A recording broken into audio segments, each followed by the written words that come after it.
Caros internautas, aqui do programa Cara de Um, Focinho do Outro, feito pela Sociedade Brasileira de Psicanálise Integrativa. Você sabe o que é zoantropologia? Pois é, eu acho que não. Antropologia, você sabe. Antropologia é o estudo profundo do ser humano. E zoantropologia é o estudo da relação do ser humano com os animais. Na verdade, é algo que se estuda há muito tempo, não como especialidade, porque o homem sempre teve contato com os animais, desde a época das cavernas. Antigamente, nessa época, os homens eles saíam para caçar e voltavam à noite ou 2, 3 dias depois com a caça, onde eles assavam essa caça na frente das cavernas. E após esse banquete, pequenos animais vinham ali no local roer pequenos ossos ou subtrair pequenos pedaços de carne que ali ainda ardiam na fogueira. Depois disso, o homem passou a ter contato muito com os lobos, que depois tornaram-se os nossos cães de hoje, que são os nossos queridos animais domésticos. De lá para cá, nós passamos por muitas fases da relação homem-animal. A que eu gostaria de destacar é a fase da Idade Média. Ali no século XVII, René Descartes, um filósofo, pai da matemática moderna, ele dizia que os animais não tinham alma, na época ele falava em espírito, e portanto não sentiam nenhum tipo de dor. Olha que absurdo! Nem dor moral ou nem dor de alma, como se sabe hoje que os animais sentem, por serem seres sencientes, mas nem a dor física. Ele mesmo dizia que a dor que o animal sentia ali, quando ele estava sendo chicoteado, um cavalo, um boi, eram apenas manifestações ali das suas engrenagens, dos seus órgãos, das suas vísceras. E eu cito René Descartes porque de 1600 e alguma coisa, ali do século XVII, onde ele disse isso, onde ele institucionou isso, de lá para cá, até a década de 70 do século passado, nós vivíamos uma época muito negra para os animais, né? Uma época muito difícil, onde os animais eram subjugados de uma forma muito violenta. Ainda o são, obviamente, e a gente vai comentar isso. Mas daquela época em diante, a vivissecção ou essas intervenções agressivas passou a ser institucionalizada. Então, as cirurgias com os animais vivos, as experimentações, isso passou a ser institucionalizado. Não havia nenhum problema ético ou moral em ter uma atitude como essa.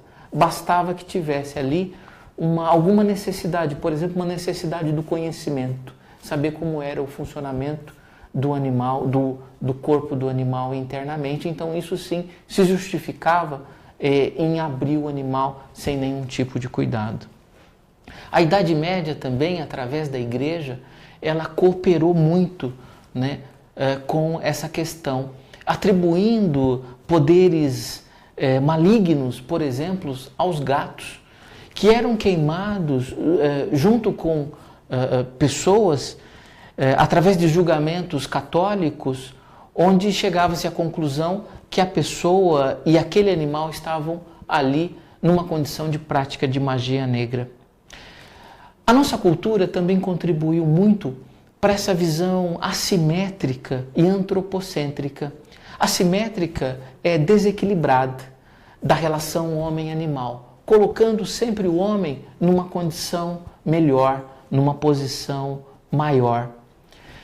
As próprias cantigas que nós, como criança, ouvíamos, ou hoje, felizmente, já não ouvimos mais. As próprias histórias infantis eram carregadas desse especismo e desse antropocentrismo. Quem, com cerca de 30, 40, 50 anos, não cantou "Atirei o pau no gato", né?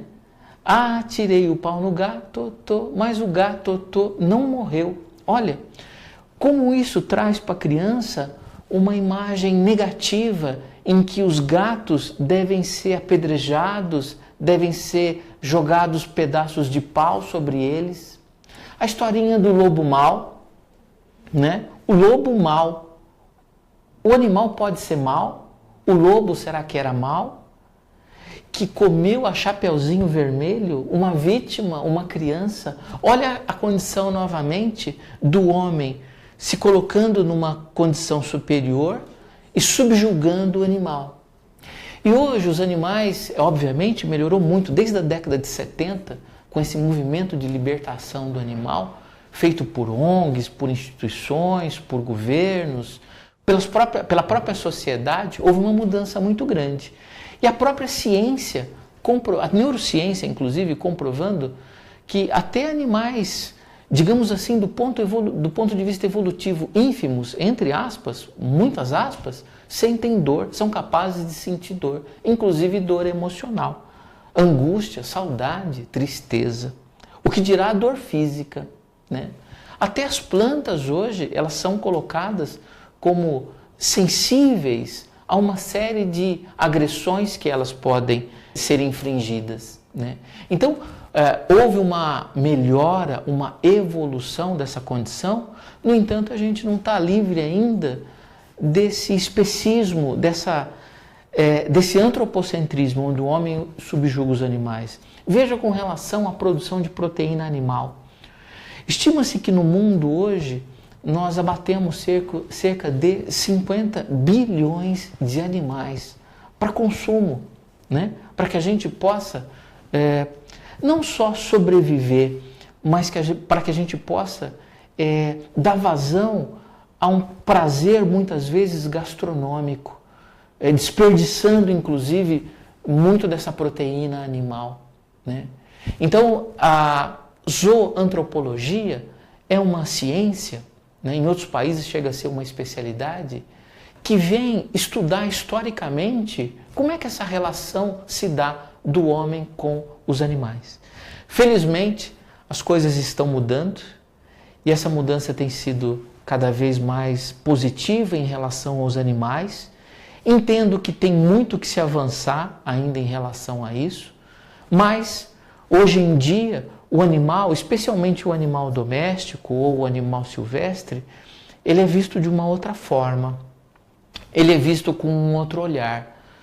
E essa visão antropocêntrica, bastante arcaica, não está sendo mais um meio em que a gente possa desfrutar das nossas ideias. Tá bom? Esse era o papo de hoje, zoantropologia. Dúvidas, críticas, sugestões, mande um e-mail aqui para o canal da Sociedade Brasileira de Psicanálise Integrativa. Até semana que vem. Tchau, tchau.